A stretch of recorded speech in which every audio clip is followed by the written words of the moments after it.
സമ്പന്നരുടെ ബാധ്യതയാണെന്നും അല്ലെങ്കിൽ സമ്പന്നർക്ക് സക്കാത്ത് മാത്രമേ നിർബന്ധമാകൂ എന്നൊന്നും മനസ്സിലാക്കി വെക്കുന്നത് തീരെ ശരിയല്ല.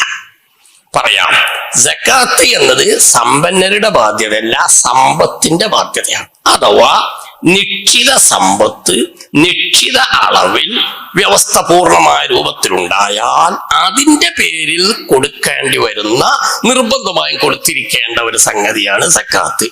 അത് ആ വ്യക്തി ധനികനാണോ ദരിദ്രനാണോ എന്നത് അതിൽ നോട്ടമില്ല. ദരിദ്രർക്കും പാവപ്പെട്ടവർക്കും സക്കാത്ത് നിർബന്ധമാവും. ഞാൻ ചെറിയ ഉദാഹരണം പറയാം, കച്ചവടവുമായി തന്നെ ബന്ധപ്പെട്ടായിക്കോട്ടെ. പല കച്ചവടക്കാരുടെയും ധാരണ കച്ചവടം ലാഭമാണെങ്കിൽ മാത്രം സക്കാത്ത് കൊടുത്താൽ മതിയെന്ന്. കച്ചവടം ലാഭമാണെങ്കിൽ സക്കാത്ത് കൊടുക്കുക, നഷ്ടമാണെങ്കിൽ സക്കാത്ത് കൊടുക്കേണ്ട കാര്യമില്ല. അങ്ങനെയല്ല. കച്ചവടം ലാഭമാണെങ്കിലും സക്കാത്ത് കൊടുക്കേണ്ടി വരും, നഷ്ടമാണെങ്കിലും സക്കാത്ത് നിർബന്ധം. ഒരു കച്ചവടത്തിൽ സക്കാത്ത് നിർബന്ധമാകുന്നതിന്റെ മാനദണ്ഡം അത് നഷ്ടാണോ ലാഭാണോ എന്നതല്ല. നഷ്ടാണോ ലാഭാണോ എന്നത് തമ്മിൽ സക്കാത്തിന്റെ കാര്യത്തിൽ യാതൊരു വിവേചനവും ഇല്ല. മറിച്ച് കച്ചവടം തുടങ്ങിയത് മുതൽ മർമ്മമായ വിഷയങ്ങളെ പറയുന്നുണ്ട്. അതിന്റെ ഉള്ളിലേക്ക് ഇങ്ങനെ നടക്കുമ്പോൾ ഒരുപാട് വിശദാംശങ്ങൾ ഉണ്ടാവും, അങ്ങോട്ട് ഞാൻ കിടക്കുന്നില്ല. കച്ചവടം തുടങ്ങിയത് മുതൽ ഒരു വർഷം പൂർത്തിയായപ്പോൾ സ്റ്റോക്ക് എടുപ്പ് നടത്തി വിൽപ്പന ചരക്കുകളുടെ വില കണക്കാക്കിയപ്പോൾ സക്കാത്ത് നിർബന്ധമാവാനുള്ള മിനിമം തുകയുടെ ചരക്കുകളുണ്ട്. നിസാബ് എന്ന് കിതാബിന്റെ ഭാഷയിൽ പറയും.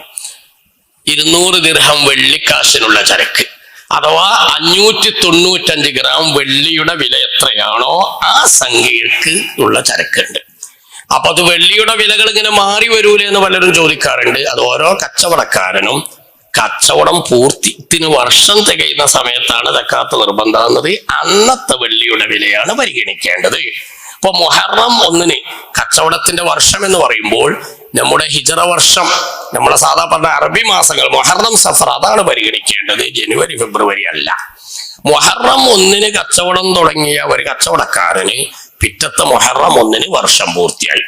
ആ ദിവസത്തെ വെള്ളിയുടെ മാർക്കറ്റ് വില ശ്രദ്ധിക്കുക.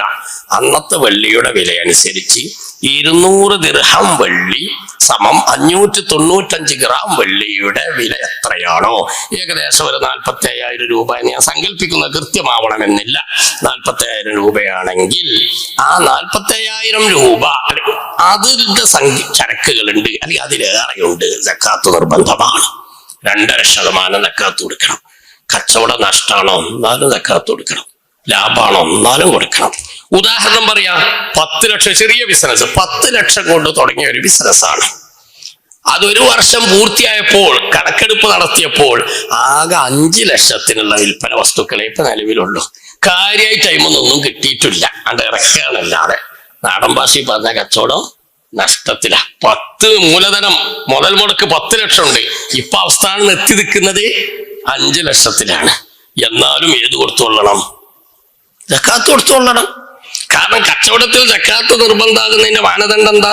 തുടങ്ങി വർഷം പൂർത്തിയാകുന്ന സമയത്ത് വിൽപ്പന ചരക്കുകൾ 595 ഗ്രാം വെള്ളിയുടെ വില എത്രയാണോ ആ സംഖ്യയുടെ ചരക്കുകൾ വിൽപ്പന ചരക്കായി നിലവിലുണ്ട്. അതോ അതിൽ കൂടുതലോ സംഖ്യയുടെ ചരക്കുകളുണ്ട്, എന്നാൽ 2% സക്കാത്ത് കൊടുക്കണം. കച്ചവടം വമ്പിച്ച നഷ്ടമാണെങ്കിൽ പോലും. അപ്പൊ ഒരാൾ ചോദിച്ചു, ഈ മസ്തൽ ക്ലാസ് പറഞ്ഞ ഉസ്താദ്, അല്ലെങ്കിൽ തന്നെ കച്ചവടം നഷ്ട, ഇത് പിന്നെ നഷ്ടമാകല്ലേ, കുഞ്ഞോലേരത് പിന്നെ നഷ്ടമാകല്ലേ എന്ന് ചോദിച്ചു. ഒരു തമാശയുടെ ചോദ്യം. ഞാൻ പറഞ്ഞു, മുഅ്മിനീങ്ങളെ സംബന്ധിച്ചിടത്തോളം ലാഭനഷ്ടം കേവലം ഭൗതിക ലോകത്തേക്ക് മാത്രമല്ല. അങ്ങനെയാണെങ്കിൽ ഇന്ന് സുബഹിസ്കരിച്ചിട്ട് എന്താ കിട്ടിയത്? ഒന്നും വിചാരിക്കരുത്, എന്റെ നാടൻ ഭാഷയാണ്. ഇന്ന് സുബഹിസ്കരിച്ചിട്ട് എന്താ ഇപ്പൊ ദുനിയാവിൽ ലാഭം കിട്ടിയത്?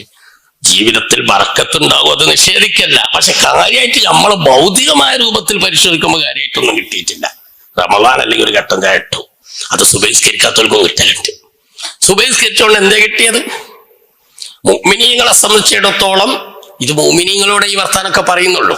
ഇന്നലെ ഒരു ബസ്സിൽ എൻ്റെ അടുത്ത് വന്നു, ഒരു ഷെയർ ബിസിനസ്സാണ്, സാധാ ഒരു കച്ചവടമാണ്. അതിൽ 4 മുസ്ലിമുകളും 2 അമുസ്ലിങ്ങളുമാണുള്ളത്. സക്കാത്തിന്റെ കാര്യം എങ്ങനെയാ? ഞാൻ പറഞ്ഞു, മൊത്തം ആസ്തിയിൽ നിന്ന് ആ മുസ്ലിങ്ങളുടെ ആസ്തി എത്രയാണോ എന്ന് കണ്ടെത്തിയിട്ട് അതിന്റെ 2% സക്കാത്ത് കൊടുക്കേണ്ടതുള്ളൂ.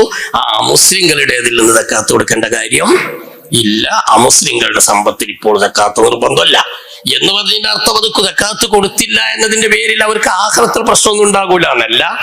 മുസ്ലിം ആകുന്നതിന് മുമ്പ് ഇവിടുത്തെ നിയമം അനുസരിച്ച് ഇവിടെ കൊടുക്കണം എന്നവരോട് ഇപ്പോൾ നമ്മൾ പറയൂല. അപ്പൊ മുഅ്മിനീങ്ങളോടാണ് പറയുന്നത് എന്നപ്പോ ഞാൻ പറഞ്ഞു. നിസ്കാരം നോമ്പൊക്കെ കാര്യമായിട്ട് ഈമാനിന് ശേഷമുള്ള വർത്താനം മുഅ്മിനീങ്ങളോടാ. മുഅ്മിനീങ്ങളെ സംബന്ധിച്ചിടത്തോളം ഏതൊരു കർമ്മത്തിന്റെ ലാഭനഷ്ട കണക്കെടുപ്പ് ദുനിയാവുക്ക് മാത്രമേ കൂടാ.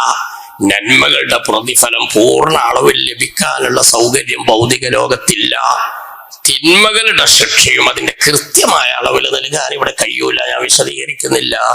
കുല്ലു നഫ്സിൻ ദാഇഖത്തുൽ മൗത്ത്, എല്ലാവരും മരിക്കണം.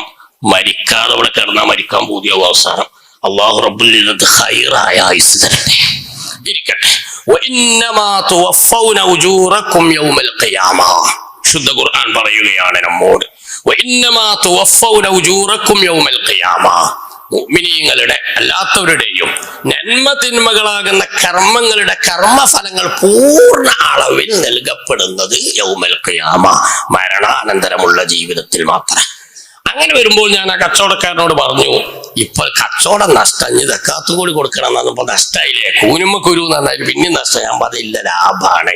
കാരണം ഒരു എല്ലാം കച്ചവടം നടത്തിയിട്ട് കാര്യമായിട്ടൊന്നും കിട്ടിയിട്ടില്ല, നഷ്ട. ഇപ്പൊ സക്കാത്ത് കൊടുക്കാൻ കഴിഞ്ഞല്ലോ, അതൊരു ലാഭ. സക്കാത്ത് കൊടുത്തിടാൻ കഴിഞ്ഞല്ലോ, സക്കാത്ത് കൊടുക്കാൻ കഴിഞ്ഞല്ലോ, അതൊരു ലാഭ. വിഷയത്തിൽ നിന്ന് തെന്നിപ്പോകുന്നില്ലെന്നാൽ ഓർക്കുകയാണ്. മുഹമ്മദ് റസൂലുള്ളാഹി സ്വല്ലല്ലാഹു അലൈഹി വസല്ലം തങ്ങൾ സ്വഹാബികൾക്ക് ക്ലാസ് കൊടുക്കുകയാണ്. അപ്പൊ ചോദിച്ചു, നിങ്ങൾ ഓരോരുത്തർക്കും ധനം ഉണ്ടാവണം എന്നാണോ ആഗ്രഹം? അതല്ലെങ്കിൽ നിങ്ങൾക്ക് വേണ്ട മറ്റുള്ളവർക്ക് കിട്ടിക്കോട്ടെ, അങ്ങനെയാണോ ആഗ്രഹം? ഞങ്ങളോടും ചോദിക്കണം മുത്തനബിയുടെ ചോദ്യം. നിങ്ങൾ ഓരോരുത്തരും നിങ്ങൾക്ക് പണം ഉണ്ടാവണം, ധനം ഉണ്ടാവണം എന്ന് നിങ്ങൾക്ക് ആഗ്രഹമുണ്ടോ? അതല്ലെങ്കിൽ നിങ്ങൾക്കൊന്നും വേണ്ട മറ്റുള്ളവർക്ക് ഉണ്ടായാൽ മതി, അങ്ങനെയാണോ എന്ന് ചോദിച്ചപ്പോ നിങ്ങളും ചിന്തിക്കേണ്ട അതെത്താപ്പ ചോദ്യം അല്ലേ? സഹാബത്ത് പറഞ്ഞു, കുല്ലു യുഹിബ്ബു മാ നഫ്സി, ഓരോരുത്തരും അവനവനെ മറ്റുള്ളവർക്ക് ഉണ്ടാവരുത് എന്ന് ആഗ്രഹിക്കണ്ട. പക്ഷെ കുല്ലു യുഹിബ്ബു മാ നഫ്സി, ഓരോരുത്തരും അവനവന് പണം ഉണ്ടാവണം, ധനം ഉണ്ടാവണം എന്ന് ആഗ്രഹിക്കൂലേ? അങ്ങനെ തന്നെയല്ലേ ചെയ്യാ? അപ്പോൾ മുഹമ്മദ് റസൂലുള്ളാഹി സ്വല്ലല്ലാഹു അലൈഹി വസല്ലം പറഞ്ഞു, എങ്കിൽ ഒരാളുടെ ധനം എന്ന് പറഞ്ഞാൽ നന്മയുടെ വഴിയിൽ അവൻ കൊടുത്തുപോയ ധനമാണ്. നന്മയുടെ വഴിയിൽ കൈവിട്ടുപോയി, നന്മയുടെ വഴിയിൽ കൊടുത്തുപോയി, നന്മയുടെ മാർഗത്തിൽ ചെലവാക്കിപ്പോയി, അതാണ് ഒരാളുടെ ധനം. സക്കാത്തായി കൊടുത്തു, അതവന്റെ ധനമാണ്. സുന്നത്തായ സദഖകളിലേക്ക് ഉപയോഗപ്പെടുത്തി പള്ളിക്കും മദ്രസക്കും ദീനി സംരംഭങ്ങളിലേക്ക് കൊടുത്തു പോയതാണ് സ്വന്തം ധനം. കാരണം അത് ആഖിറത്തിലേക്കുള്ള നിക്ഷേപമായി അവിടെ കിടക്കുന്നുണ്ട്. അത് ആഖിറത്തിലെ ഹിസാബിലേക്ക് പോയിട്ടുണ്ട്. അത് ആഖിറത്തിലെ നിക്ഷേപ. നമ്മൾ ബാങ്കിലെ അക്കൗണ്ടിൽ പൈസ കൊണ്ടുപോയിട്ടാൽ നമ്മളെ പണല്ലേ, പണം അവിടെ ഉണ്ട് എന്നൊരു സമാധാനം ആവശ്യം ഉണ്ടാവുമ്പോൾ എടുക്കാമല്ലോ എന്ന്. മുഅ്മിനീങ്ങളെ സംബന്ധിച്ചിടത്തോളം ചെലവാക്കി പോയ ധനം, കൊടുത്തുപോയ പണം, നന്മയുടെ വഴിയിൽ കൊടുത്തുപോയ പണം, അത് ആഖിറത്തിലേക്കുള്ള നിക്ഷേപമായി അങ്ങോട്ട് എത്തിയിരിക്കുന്നു. അത് ആഖിറത്തിലെ അക്കൗണ്ട് ഹിസാബിലേക്ക് പോയിരിക്കുന്നു. അത് സ്വന്തം പണമാണ്. ചെലവാക്കാതെ നമ്മൾ എണ്ണി തിട്ടപ്പെടുത്തി വെച്ച പണം ഒരു പക്ഷേ തിരിച്ചെടുക്കാൻ നമ്മുടെ കൈകൾ ഉണ്ടാവണമെന്നില്ല. ബാങ്കിൽ നിക്ഷേപിച്ച പണം പിൻവലിക്കാൻ ചിലപ്പോൾ നമ്മൾ ഉണ്ടായിക്കൊള്ളണമെന്നില്ല. അതൊരു പക്ഷേ നമ്മുടെ മരണശേഷം മറ്റാരോ പോയി പിൻവലിക്കുകയായിരിക്കും.